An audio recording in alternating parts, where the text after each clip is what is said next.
one note is off, it eventually destroys the whole symphony, David. I got nightmares in my head, I fear thoughts build up until I can't hear, that my mind fills up into a creature, and it haunts me somewhere much deeper. I got nightmares in my head, I fear the thoughts build up until I can't hear, that my mind fills up into a creature, and it haunts me somewhere much deeper. Hello and welcome to True Crime Rocket Science, the most authentic voice in true crime. I remember when I was facing this idea of writing a book on the JonBenet Ramsey case, I felt incredibly intimidated. I thought, after 20 years, what information could I find about this case? Well, let me ask you this. After 27 years, do you think there's anything you don't know about this case? Do you think there's any information you haven't heard about or anything you could learn about this case? Do you think there's a chance of that? Well, did you know that JonBenet was doing something in the laundry room of the basement, taking cutesy photos? Is that something you've ever heard of? Well, that is something we're going to address in this episode. Before we get to that, if you haven't subscribed to the channel, please do. I do want to recommend, even if you're not familiar with the Madeleine McCann case, to pay attention to it. I am kind of juxtaposing both cases, putting content on the one, then the other, because they are so intertextual. They do relate to one another so much. You can learn so much about the one case through the other. So if you haven't yet listened to part 1, 2, 3 of Detective Amaral versus the McCanns, please do. If you're enjoying this analysis, please like, share, leave a comment. You can also hit the thanks button, and let's get started. So as I was saying earlier, when the idea came up to write a book on the JonBenet Ramsey case, I was really intimidated to begin with. How do you contribute something when so many books have been written, so many news articles have been published? Where do you begin? What can you actually contribute? And the answer is there's a lot out there, especially in those interviews, those lengthy interviews that John and Patsy gave in 1997 and 1998. It's actually 4 very long interviews in total. And very few people take the time to go through those interviews word for word, line by line, paragraph by paragraph, with a kind of critical mind. And so what I want to do is deal with this strange area of the laundry room of the basement. Did you even know there was a laundry room in the basement? Did you know that something strange happened in that laundry room involving JonBenet, involving a camera, involving someone taking cutesy photos of JonBenet, and one wonders what exactly that means. And so let's try and deal with this via the investigators and their questions and the responses of Patsy Ramsey to those questions in both cases. So we're going to go through the 1998 interview. We're going to go through questions asked by Tom Haney, Trip DeMuth, am I pronouncing that right? And see what Kolar also says about this. So let's start with the 1998 interview. Now, it's interesting that it didn't come up in the 1997 interview, which shows how even law enforcement, it didn't come onto their radar during an initial sweep, an initial look at this case. And so only when they focused on the finer details, the more subtle details, did they realize that this was something they wanted to ask Patsy about. And so the pertinent part from the interview, Thomas Haney says, did you take some photographs of JonBenet in the basement laundry room? It's quite specific, right? Patsy, did you take some photographs of JonBenet in the basement laundry room? And so what that's already telling you is that there are photographs and they are in a particular room in the house, and it's quite unusual. Patsy answers no. Trip says, you had presence in the basement laundry room, right? Patsy, right. And this is quite interesting, and you do notice this when you deal with these statements. Patsy can be quite curt. She can be quite limited or inhibited in her responses, and here 3 responses in a row are no, right, and right. And she can also be quite detailed in what she remembers and what she's prepared to talk about in certain instances. And I find that quite interesting with Patsy. Tripp then reiterates, so you wrapped presents in the basement laundry room, right? So what he's basically saying is we know that photos were taken of JonBenet in the basement laundry room.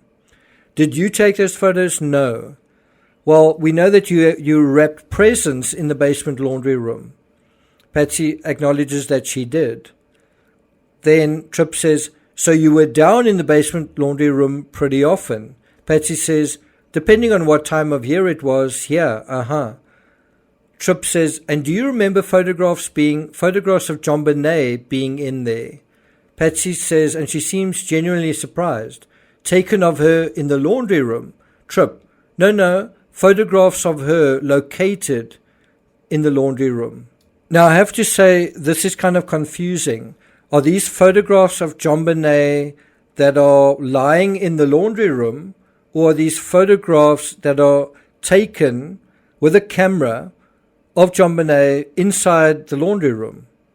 Patsy says, oh, in the laundry room. Oh, I don't know. There was a bunch of stuff, wrapping stuff and everything. I don't remember any photographs. Tripp then says, is there any reason why there would be photographs of JonBenet located in the laundry room? Patsy says, no. Were there, did somebody find them there? Tripp says, if there were, would that be out of place for you? Patsy says, it would seem out of place. I kept wrapping materials, and sometimes I worked wrapping station, Christmas paper, and so through this it seems like they're not photographs with the laundry room in the background, but they're photographs of JonBenet that are in the laundry room. Now, what are they doing there? And you do have to wonder, just in this basic thing, if there are photographs of JonBenet, what are they doing in the laundry room of all places in the basement? Why wouldn't they be in an album? Why wouldn't they be upstairs?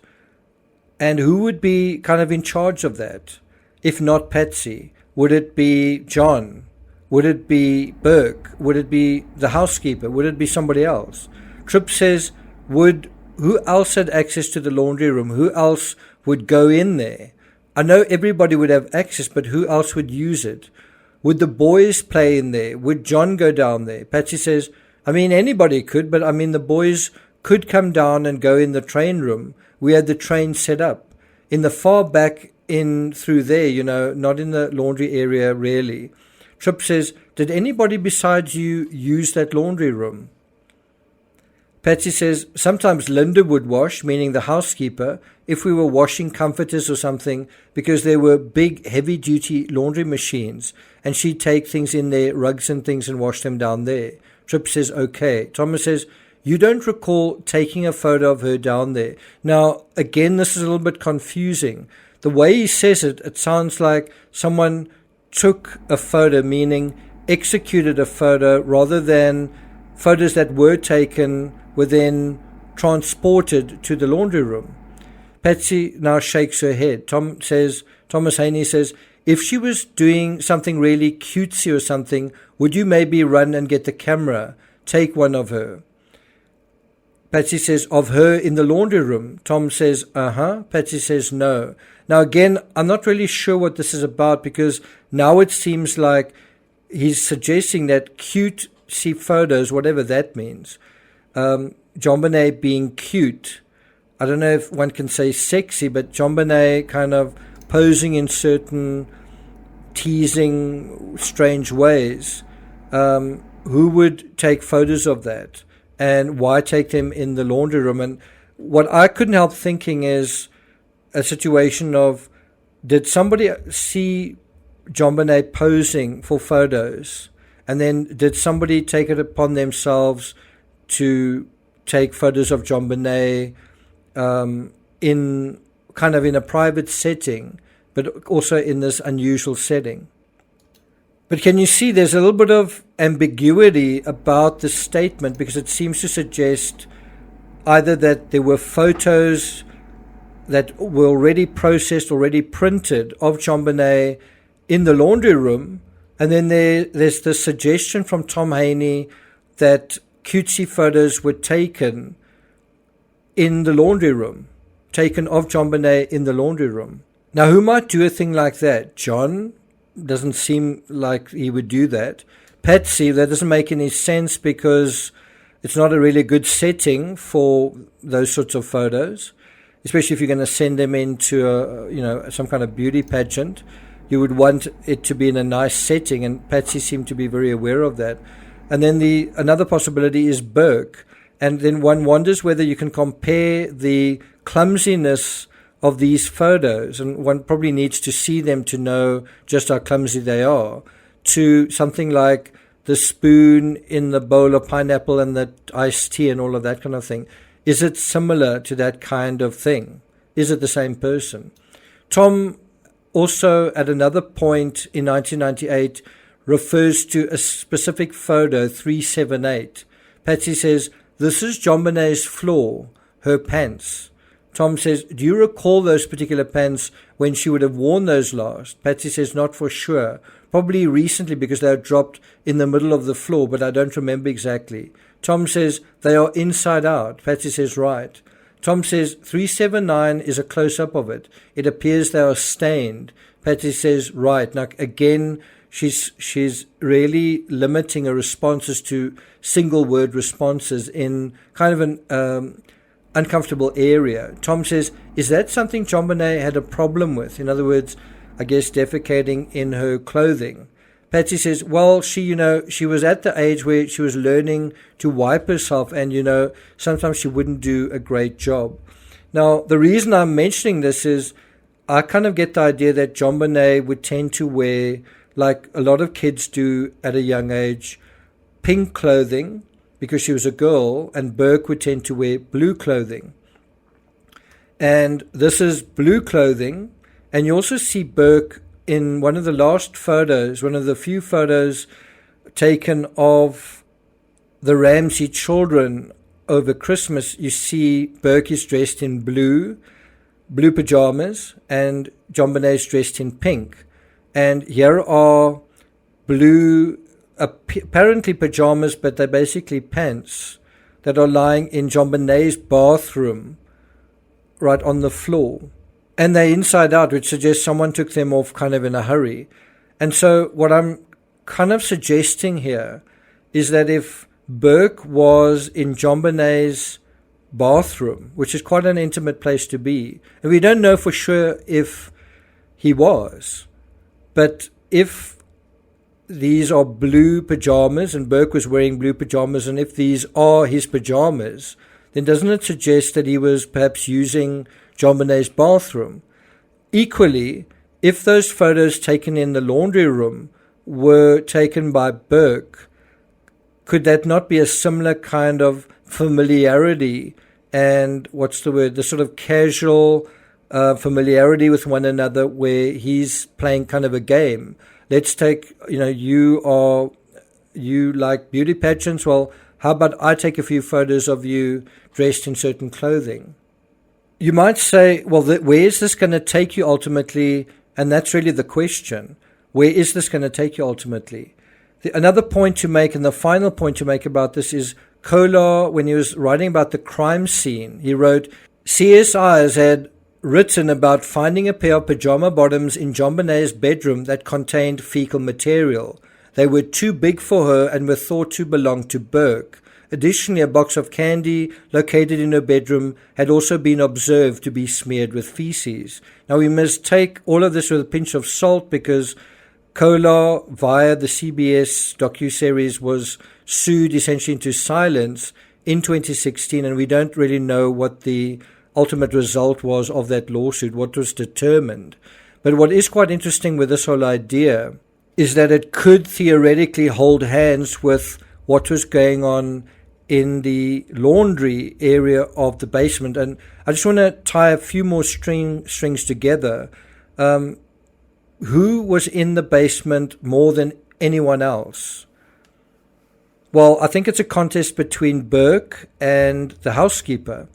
But there was a room in the basement that was called Burke's train room.